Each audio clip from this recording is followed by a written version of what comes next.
Hello friends, मैं Amarjeet Kaur am के classes में आप सभी का स्वागत करती हूँ।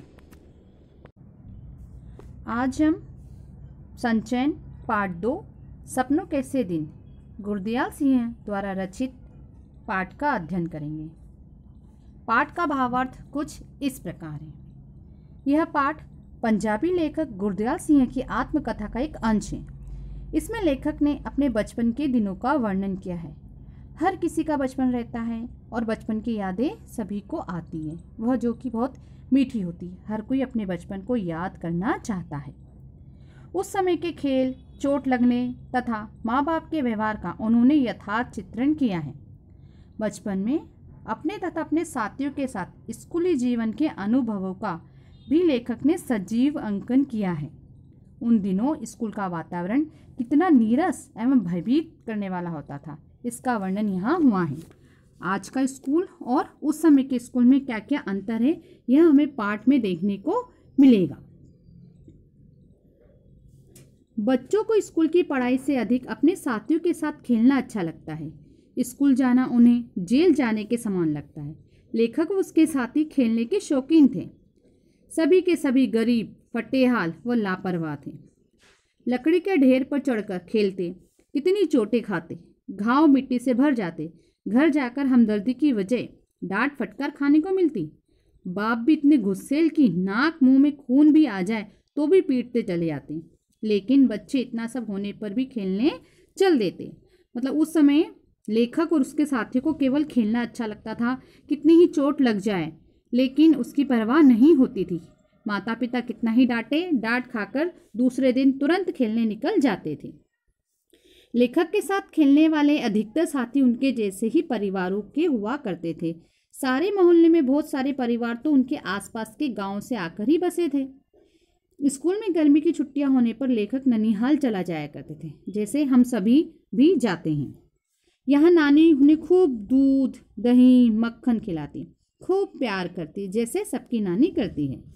दोपहर तक वे गांव के तालाब में नहाते रहते। फिर नानी से कुछ खाने की मांग करते तो नानी बहुत खुश हो जाती, बोलती हाँ हाँ मेरे प्यारे बेटे खा ले। नानी अपने पोतों को हमसे कुछ सीखने को कहती। और जैसा कि अधिकतर होता है कि अगर नाती घर आया हुआ है तो क्या करेगी नानी, बेटा इससे सीख, देख ये कितना अच्छा करता है, देख कितना पढ़ता है, देख कितना सलीका है। ये बातें अपने पोतों को सिखाती। वो तुलना करती, जो कि गलत होता है। जिस वर्ष ननिहाल न जाता तो उस साल गांव के तालाब पर ही खेलता, वह मस्ती करके छुट्टियां बिताता। लेखक को पढ़ाई का भय सताता था। कक्षा में पास होने की खुशी कम होती थी, अगली कक्षा का डर अधिक लगता था। नई किताबों से ही डर लगता था, जबकि अधिकतर मास्टर पुराने होते थे, है ना। हर कोई नानी के घर जाता है, वहाँ एंजॉय करता है, मनोरंजन करता है, नानी खुश होती है। और कभी कभी कोई बच्चा नहीं जा पाता तो फिर वो घर पर ही रहता है और अपनी दिनचर्या को चलाता है। हर कोई बच्चा पास होता है और आगे जाने की उसमें उत्साह रहता। लेकिन यहाँ पर जो लेखक थे वो डरते थे। क्यों डरते थे, देखते हैं। छुट्टियों की समय सारणी तो बनाई जाती, लेकिन उसके आधार पर काम ना होता। छुट्टियाँ बीतने लगती तो काम पूरा करने न करने की दुविधा में नए तरीके सोचे जाते। अंत में पिटाई खाना ज़्यादा सस्ता सौदा मानकर काम न किया जाता। जैसा कि छुट्टियों में सभी को गृह कार्य मिलता है, होमवर्क मिलता है, लेकिन बच्चे सोचते हैं कि अरे अभी तो बहुत महीने हैं, अभी तो बहुत समय है, कल कर लेंगे, परसों कर लेंगे, इतना इतना मैं इतने घंटे में कवर कर लूँगा। लेकिन होता क्या है, अंत में जब छुट्टियाँ ख़त्म हो जाती तो होमवर्क कंप्लीट नहीं होता। फिर सोचते कि क्या होगा, ज़्यादा से ज़्यादा पनिशमेंट मिलेगी, मार ही पड़ेंगी, खा लेंगी। लेखक को अपने बचपन का एक मित्र ओमा भी याद है। वह बड़ा मारने पीटने वाला, वह गाली देने वाला था। वह लड़ाई में सिर से वार करता था, इसलिए बच्चों ने उसका नाम रेल बम्बा रखा था। यह लेखक का मित्र था ओमा, और उसके शरीर की जो बनावट थी बहुत ही अजीब थी। सारे बच्चे जब भी किसी से झगड़ा होता तो ओमा को आगे रखते, क्योंकि वह बहुत लंबा तो कैसा था, तगड़ा था, मारने पीटने वाला था, तो हर कोई उसे अपने साथ ले जाता। अब लेखक का स्कूल छोटा सा था। सुबह सभी बच्चे प्रार्थना सभा में कतारों में खड़े रहते थे। अध्यापक भी पीछे कतार बांधे खड़े रहते। मास्टर प्रीतम चंद, ये चरित्र, इस पाठ का मेन चरित्र है प्रीतम चंद। सभी बच्चों की कतारें बंधवाते थे। यदि कोई जरा सा भी टेढ़ा होता तो वे बाज की तरह झपट पड़ते। हेडमास्टर साहब की गालों पर हाथ की उंगलियां चपत बच्चों को नमकीन पपड़ी जैसी लगती थी। लेकिन ठीक उल्टा जो प्रिंसिपल थे, हेडमास्टर थे, वो बच्चों को बहुत प्यार करते थे, कभी डांटते नहीं थे, और यदि कभी कोई मस्ती करता तो 2 उंगलियों की चपत बच्चों को लगा देते। तो बच्चों को बड़ा मज़ा आता था वह मार खाने में। स्काउटिंग का अभ्यास कराते हुए उन्हें रंगीन झंडियों को हिलाने का मौका मिलता था। पीटी मास्टर अर्थात प्रीतम चंद जब उन्हें शाबाशी देते तो उन्हें ऐसा लगता जैसे फौज का कोई तमगा हासिल कर लिया हो। उन्हें पीटी की गुड कक्षा में मिले गुड से कहीं अधिक अच्छा लगता है ना। मतलब जो पीटी सर थे, यदि उन्होंने किसी बच्चे को शाबाश बोल दिया तो मतलब उनके लिए वो दिन बन जाता था, क्योंकि वो बहुत कम बच्चों की प्रशंसा करते थे। गुड मिलने पर तो वो बहुत खुश हो जाते, फूले नहीं समझते थे कि अरे हमें पीटी सर ने गुड बोला है। लेखक को हर वर्ष हेडमास्टर शर्मा जी किसी अमीर घर के बच्चों की किताबें लाकर दे दिया करते थे, क्योंकि हमें पता है कि लेखक का परिवार आर्थिक स्थिति से कमजोर है। ऐसा इसलिए क्योंकि उनके माता पिता शिक्षा पर धन खर्च नहीं कर सकते थे। कॉपियों, पेंसिलों, होल्डर या शाही दवात पर मुश्किल से 1 रुपया खर्च वर्ष भर का आता था। तब 1 रुपया का भी महत्व था। लेखक अपने 2 परिवारों में से पहला लड़का था जो पढ़ने जा रहा था। उसे पुरानी कॉपी किताबों में अजीब सी गंध आती थी। लेखक को अगली जो किताबें मिलती थी वो बिल्कुल भी पुरानी किताबें अच्छी नहीं लगती थी, क्योंकि उसमें एक अजीब सी गंध आती थी।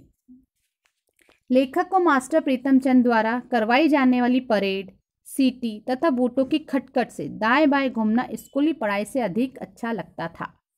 उन्हें एहसास होता था जैसे वे फौजी हों। लेखक ने फौज में भर्ती होने का प्रसंग का भी वर्णन किया है। बच्चों को स्काउटिंग की वर्दी फौज जैसी लगती थी। हर किसी को स्पोर्ट्स का पीरियड, खेल का कालांश बहुत भाता था। बच्चे इसीलिए स्कूल जाते थे क्योंकि उन्हें वहाँ पर पीटी सर झंडियाँ पकड़वाकर फौज के जैसे पीटी करवाते थे। मास्टर प्रीतम चंद सख्त व्यवहार के व्यक्ति थे। उनका रंग रूप डरावना था। जब वे चलते तो उनके बूटों के पंजों व एड़ियों की भयानक आवाज़ आती। वे बच्चों की अक्सर पिटाई किया करते थे। एक बार शब्द रूप याद न करने पर बच्चों को मुर्गा बनाकर कान पकड़ने के लिए कहा। हेडमास्टर साहब ने यह सब देख लिया। उनसे यह सहन नहीं हुआ। उन्होंने प्रीतम चंद को डांटा और उन्हें मुअत्तल करके आदेश की मंजूरी के लिए नामा बड़े दफ्तर भेज दिया। काफ़ी दिनों बाद पता चला कि प्रीतम चंद पर नौकरी से निकाले जाने का कोई विशेष प्रभाव नहीं पड़ा है। वे अपने कमरे में बड़े आराम से रह रहे थे। बड़े बड़े लड़के उनके काम निपटाने जाते थे।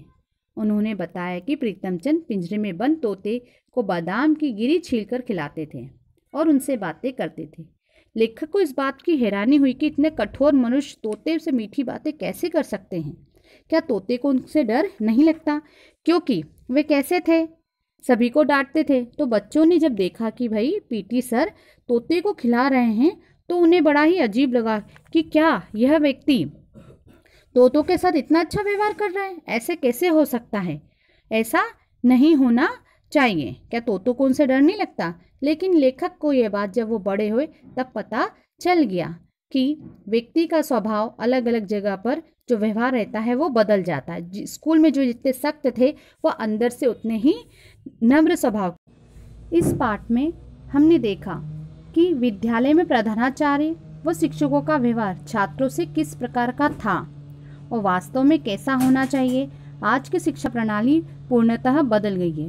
पहले बच्चों को स्कूल जाने में बिल्कुल भी रुचि नहीं होती थी, लेकिन अब परिवेश बदल चुका है। बच्चों को अपना भविष्य दिखने लगा है। रचनात्मक क्रिया करवाकर हम उनकी रुचि पढ़ाई में जगा सकते हैं। तो इस पाठ में हमने यही सीखा कि किस प्रकार टीचरों ने बच्चों के साथ व्यवहार किया, जिसके कारण बच्चों की रुचि पढ़ाई से हट गई। हमें क्या करना चाहिए? हमें कुछ ऐसा करना चाहिए जिससे बच्चों की रुचि पढ़ाई में बनी रहे। धन्यवाद।